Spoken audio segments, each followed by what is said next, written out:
সবাইকে আবার একবার ওয়েলকাম। আজ আমরা করব ক্লাস 9-এর কোষে দেখি 10.1-এর 21 দাগের অঙ্কটা। এর আগের অঙ্কগুলো তোমরা যারা এখনো দেখোনি তারা অবশ্যই গিয়ে দেখে নাও এবং বুঝতে পারলে অবশ্যই লাইক করবে। দেখো কি বলেছে, একজন ব্যবসায়ী আছেন, তিনি এক ধরনের চা 80 টাকা প্রতি কিগ্রা দরে বিক্রি করে 20% ক্ষতি করেন এবং অপর এক ধরনের চা 200 টাকা প্রতি কিগ্রা দরে বিক্রি করে 25% লাভ করেন। অর্থাৎ এখানে আমাদেরকে আগে বুঝতে হবে যে দুই প্রকারের চা আছে। প্রথম প্রকারের চা তিনি 80 টাকা প্রতি কিলো হিসাবে, মানে প্রতি কিলোর দাম 80 টাকা এই হিসাবে বিক্রি করে 20% ক্ষতি করে ফেলেন, এবং দ্বিতীয় প্রকারের চা প্রতি কিগ্রা 200 টাকা হিসাবে বিক্রি করে তিনি 25% লাভ করেন। তিনি এই দুই ধরনের চা কি অনুপাতে মিশিয়ে প্রতি কিগ্রা 150 টাকা করে বিক্রি করলে 25% লাভ হবে। দেখো কিভাবে অঙ্কটা হচ্ছে। আমরা ধরে নিচ্ছি প্রথম প্রকারের এক্স কেজি চায়ের সঙ্গে দ্বিতীয় প্রকারের ওয়াই কেজি চা মেশাতে হবে। দু প্রকারের চা আছে, আমরা ধরে নিলাম প্রথম প্রকারের চা আমরা এক্স কেজি নিয়েছি এবং দ্বিতীয় প্রকারের চা ওয়াই কেজি নিয়েছি, আমরা ধরে নিলাম। এবার তাহলে মোট চায়ের পরিমাণ কত হবে? প্রথম প্রকারের চা এক্স কেজি, দ্বিতীয় প্রকারের চা ওয়াই কেজি, তাহলে মোট চায়ের পরিমাণ এক্স প্লাস ওয়াই কেজি। মোট চায়ের পরিমাণ এক্স প্লাস ওয়াই কেজি। এবার 20% ক্ষতিতে প্রথম প্রকারের চা বিক্রয় হয়, এটা আমরা জেনেছি। দেখো প্রথম প্রকারের চা 20% ক্ষতিতে তিনি বিক্রয় করেছেন। তাহলে কি হচ্ছে? তাহলে 80 টাকা বিক্রয় মূল্য হলে ক্রয় মূল্য কত হবে? 100 টাকা হবে। সিম্পল ব্যাপার। 80 টাকা দরে তিনি বিক্রয় করছিলেন, আর 20% ক্ষতিতে বিক্রয় হচ্ছে, মানে কি 80 টাকা বিক্রয় মূল্য হলে ক্রয় মূল্য 100 টাকা, মানে 100 টাকায় কিনে। দেখো যদি আমরা সহজভাবে ঘুরিয়ে বলি, 20% ক্ষতি মানে কোনো জিনিস তুমি 100 টাকায় কিনে সেটা 80 টাকায় বিক্রি করতেছো, মানে তোমার 20 টাকা ক্ষতি হচ্ছে। তাহলে প্রত্যেক 100 টাকার জন্য তোমার 20 টাকা করে লস, মানে তোমার 20% ক্ষতি। সেটাকেই এখানে ঘুরিয়ে বলা হচ্ছে 80 টাকা বিক্রয় মূল্য হলে ক্রয় মূল্য 100 টাকা। একই রকমভাবে 25% লাভে দ্বিতীয় প্রকারের চা বিক্রয় হচ্ছে। তাহলে 125 টাকা বিক্রয় মূল্য হলে ক্রয় মূল্য 100 টাকা, মানে আমরা যদি জিনিসটাকে আরও সহজভাবে বলি, 25% লাভে কোনো জিনিস বিক্রয় করা মানে তুমি কোনো জিনিস 100 টাকা দিয়ে কিনে সেটাকে 125 টাকায় বিক্রি করতেছো, মানে 100 টাকায় কিনে 125 টাকায় বিক্রি, মানে প্রত্যেক 100 টাকার জন্য তোমার 25 টাকা করে লাভ হচ্ছে। সেটাকেই আমরা যদি ঘুরিয়ে বলি, 125 টাকা বিক্রয় মূল্য হলে ক্রয় মূল্য 100 টাকা। 1 টাকা বিক্রয় মূল্য হলে ক্রয় মূল্য কত হবে? 100/125 টাকা। আর 200 টাকা বিক্রয় মূল্য হলে ক্রয় মূল্য হবে 100/125 গুণিতক 200 টাকা।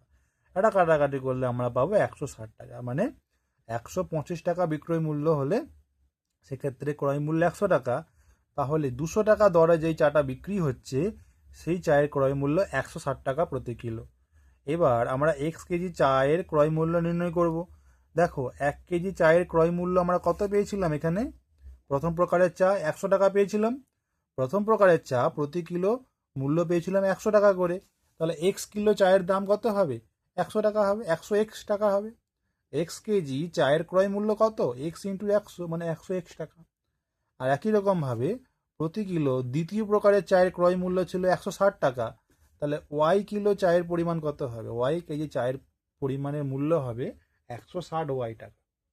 এই দুটো কি ক্রয় মূল্য? কার ক্রয় মূল্য?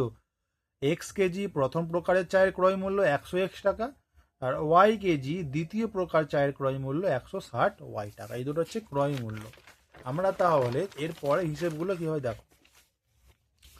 তাহলে এক্স প্লাস ওয়াই কেজি চায়ের মোট ক্রয় মূল্য কত? না প্রথম প্রকার চায়ের ক্রয় মূল্য 100x আর দ্বিতীয় প্রকার 160y, তাহলে এই দুটো যোগ করে দেবো, 100x প্লাস 160 ওয়াই টাকা। এবার 25% লাভে এই মিশ্রণটি বিক্রয় হয়েছে। তাহলে 100 টাকা ক্রয় মূল্য হলে বিক্রয় মূল্য হবে 125 টাকা। 1 টাকা ক্রয় মূল্য হলে বিক্রয় মূল্য হবে 125/100 টাকা। আর 100x প্লাস 160ওয়াই টাকা ক্রয় মূল্য হলে বিক্রয় মূল্য কত হবে?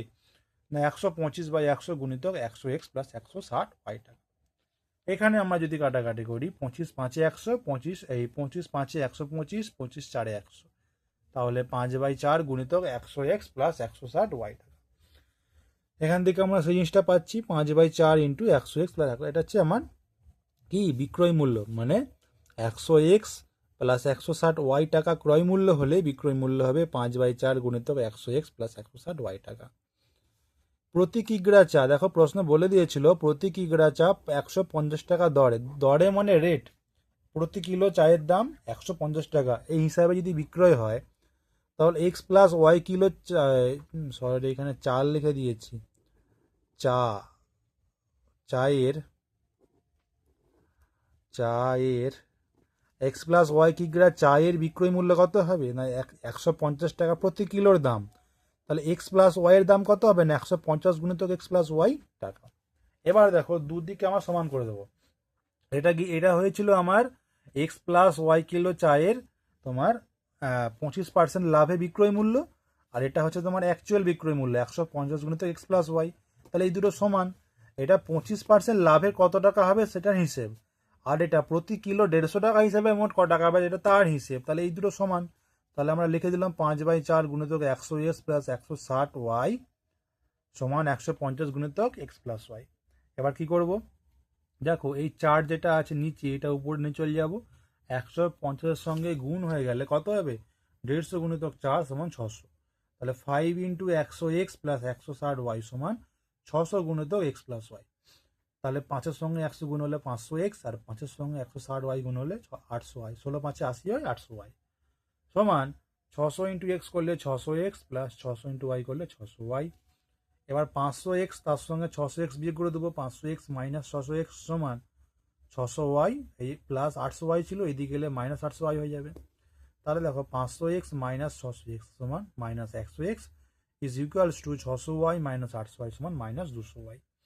100 যদি কেটে দিই আমরা 100 1 100 100 2 200, তাহলে মাইনাস এক্স সমান মাইনাস 2y, তাহলে এক্স বাই ওয়াই, তাহলে এই ওয়াইটাকে নিচে যদি নামিয়ে দিই তাহলে এক্স বাই ওয়াই সমান কি হবে -2 উপরে ছিল আর এদিকে -1 নিচে নেমে যাচ্ছে, তাহলে -2 বাই -1 সমান 2/1, তাহলে x/y সমান কত হবে না 2:1 হবে। বুঝতে পারলে এখানটা কি হলো 500x মাইনাস 600x সমান 600y মাইনাস 800y। তাহলে দেখো 500x থেকে 600x বিয়োগ হচ্ছে, 500 ছোট 600 বড়, ছোট থেকে বড় বিয়োগ করছে তাহলে নেগেটিভ বসবে, আর কত হচ্ছে -100x। একই রকমভাবে এখানে পাচ্ছি -200y, তাহলে আমরা যদি 100 100 কেটে দিই 100 1 100 100 2 200, তাহলে -x সমান -2y, তাহলে x এর নিচে ওয়াইটাকে নামিয়ে দিই আর -2 এর নিচে এদিক থেকে একটাকে নিয়ে চলে আসি, তাহলে x/y সমান -2/1, তাহলে আমরা যদি মাইনাস মাইনাস পরে কেটে দিই তাহলে 2/1, তাহলে x/y সমান কত না 2:1, তাহলে দুই ধরনের চা আমাদেরকে 2:1 মেশাতে হবে, তবে গিয়ে আমরা কত পার্সেন্ট না 25% লাভ করতে পারবো। বুঝতে পারলে? তোমরা যারা বুঝতে পারছো অবশ্যই লাইক করবে, না বুঝতে পারলে আমাকে কমেন্ট করে জানাও, এবং যারা এখনো চ্যানেলটিকে সাবস্ক্রাইব করেনি অবশ্যই করে নাও।